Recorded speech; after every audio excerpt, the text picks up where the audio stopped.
भगंदर जे आहे ते कुठल्या कुठल्या कारणामुळे होऊ शकतं.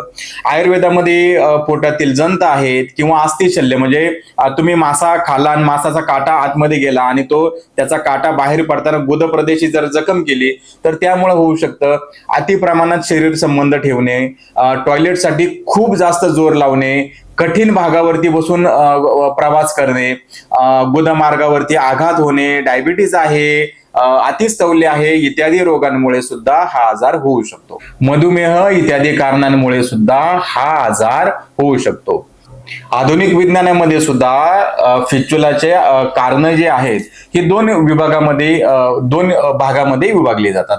एक म्हणजे नॉन स्पेसिफिक म्हणजे काय, गुदनलिकेमधील जे क्रिप्टोग्लॅन्ड्स असतात म्हणजे क्लिप्टोग्लॅन्डरल ज्या ग्रंथी असतात त्याला जर काय संसर्ग झाला, त्याला इन्फेक्शन जर झालं तर होऊ शकतो, किंवा पूर्वी झालेला कुठला तरी अब्सेस आहे त्या ठिकाणी आधीच अॅनोरेक्टल अब्सेस जर झालेला असेल तर त्यामुळे सुद्धा होऊ शकतो.